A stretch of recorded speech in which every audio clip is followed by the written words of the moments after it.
Damos la bienvenida al doctor Óscar Ortega, médico, cardiólogo, ecocardiografista y especialista en medicina interna. Buenas tardes, gracias por estar con nosotros desde República Dominicana. Saludos, ¿qué tal todos allá en Colombia? Espero estén bien. Mis agradecimientos a su invitación y espero que todo el pueblo de Colombia esté en salud y esté todo bien. ¿Qué tal? Adelante. Lo primero, ¿qué fue lo que pasó? ¿Qué es lo que se ve en el video?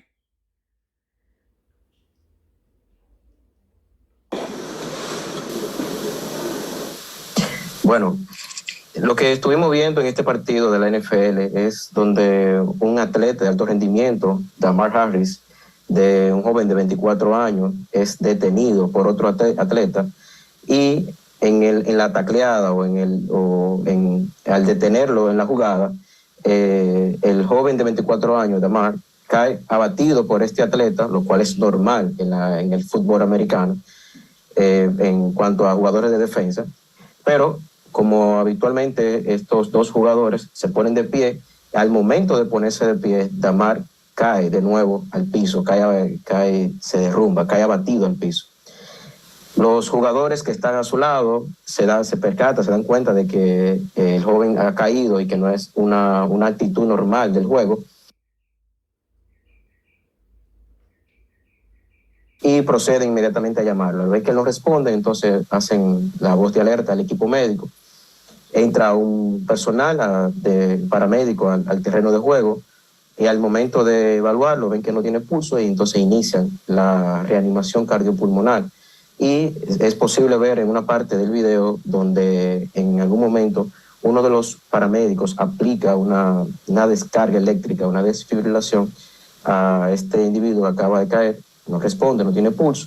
Continúa la reanimación al momento de, aparentemente, todo lo que hablo es en base al video que estamos viendo, aparentemente luego de que se retorna la circulación posiblemente con pulso cardíaco y respuesta hemodinámica, pues el paciente no presenta una ventilación mecánica, una ventilación normal y por lo tanto proceden a llevar al paciente a un centro hospitalario donde es entubado y actualmente, según los reportes de prensa, permanece en estado crítico bajo ventilación mecánica y posiblemente con muchos medicamentos para mantener su sistema circulatorio activo. Bueno, ha de alguna manera mostrado cierta progresión.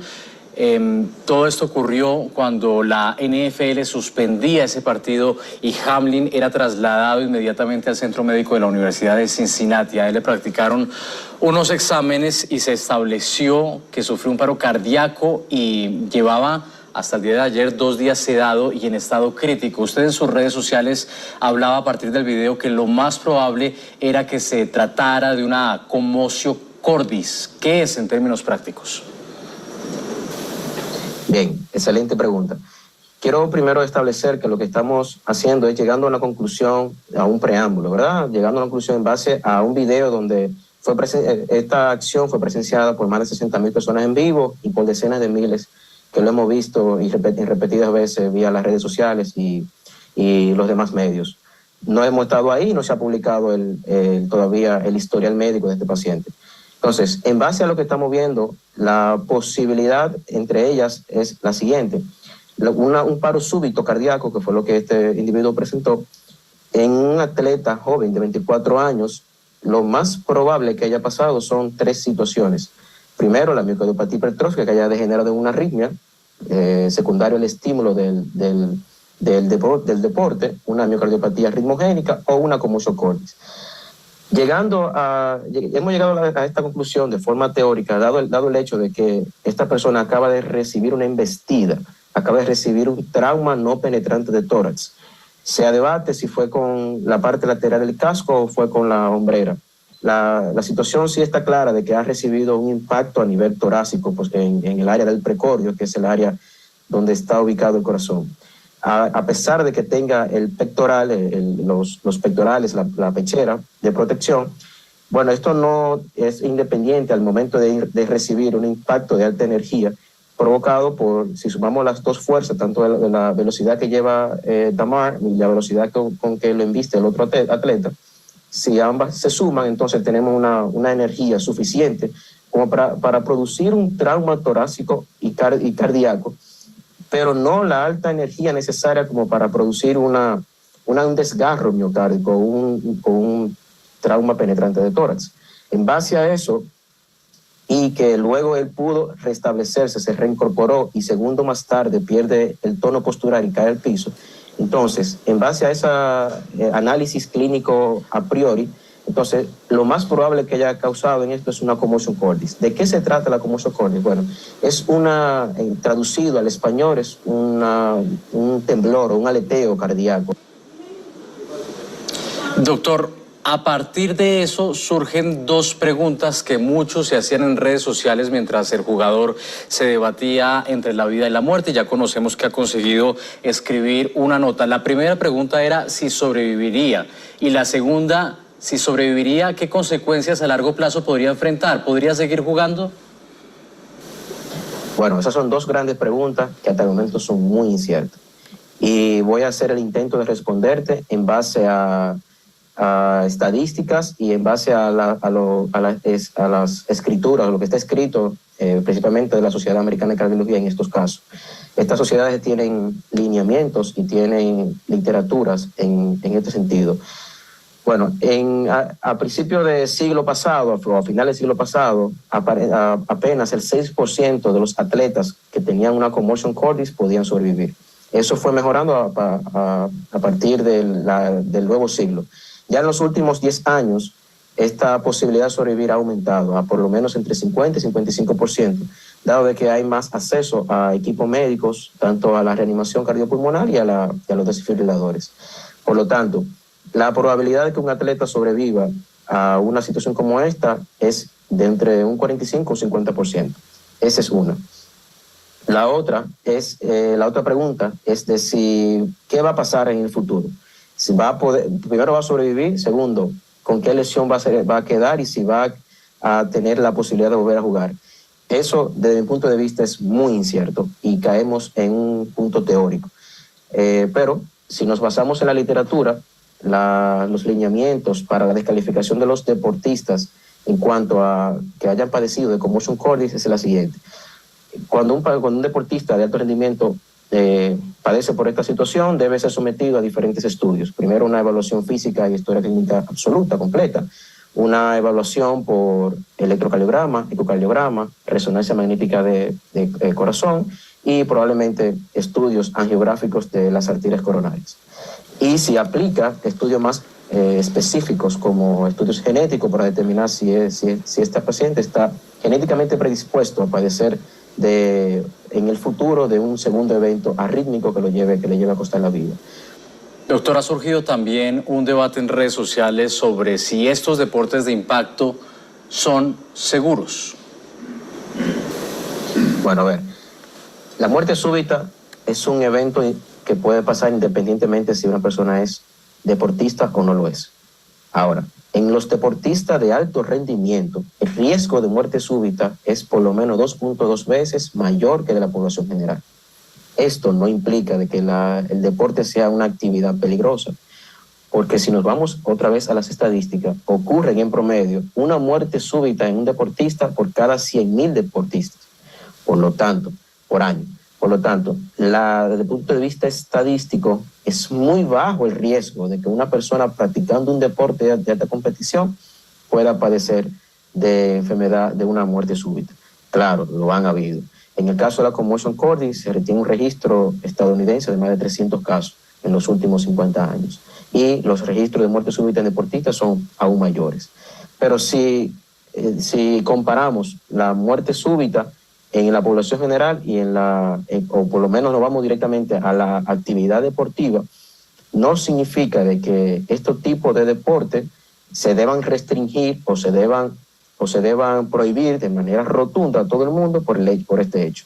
¿Qué es lo que se debe hacer? ¿Qué es lo que recomiendan las organizaciones internacionales, tanto la Sociedad Americana de Cardiología como las sociedades europeas de cardiología y por ejemplo, las sociedades de Italia, donde los italianos tienen un screening predeportivo muy estricto y han logrado reducir la cantidad de muerte súbita a expensa de muerte súbita por miocardiopatía hipertrófica, que es una enfermedad cardíaca que pone en riesgo a los deportistas.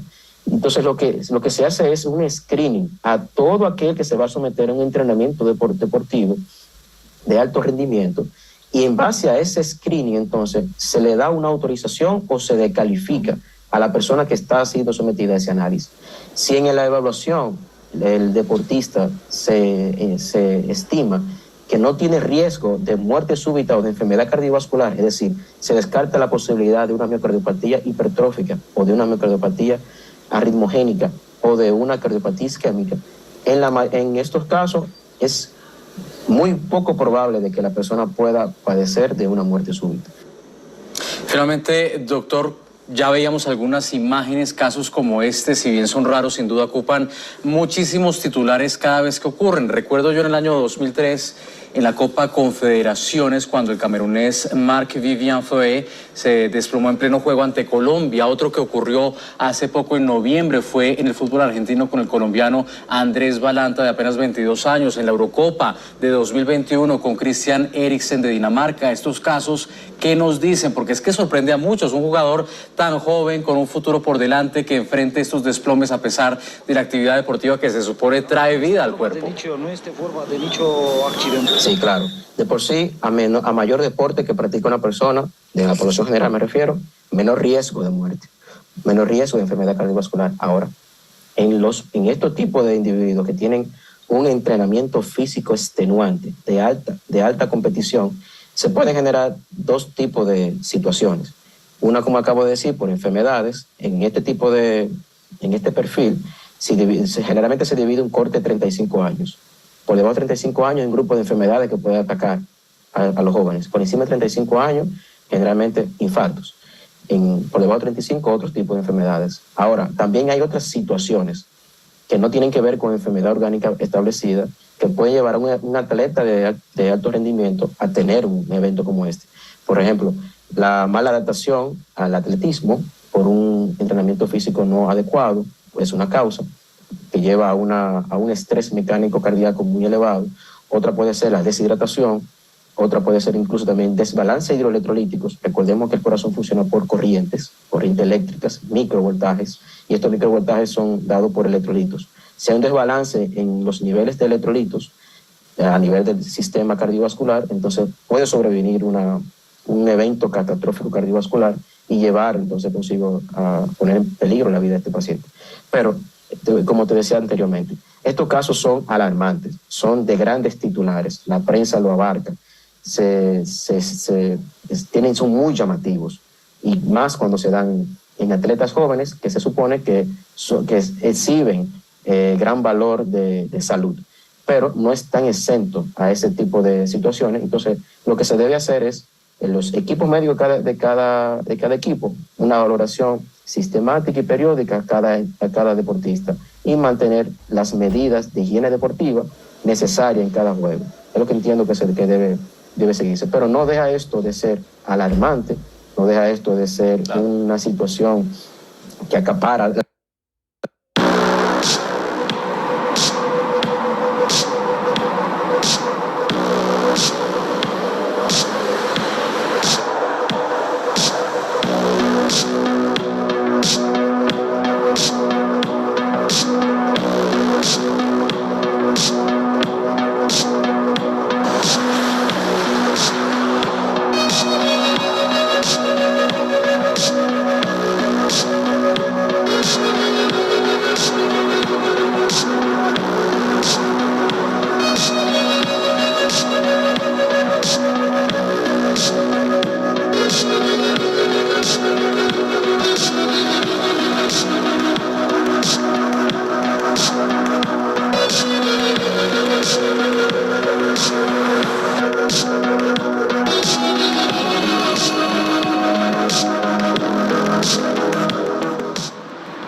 La atención de todos por ser personas jóvenes que son admirables, son personas que uno admira, que uno sigue y que no espera que suceda este tipo de situación. Claro que sí. Doctor Oscar Ortega, gracias por su tiempo. Saludos en la República Dominicana. Un placer, gracias a todos y saludos allá.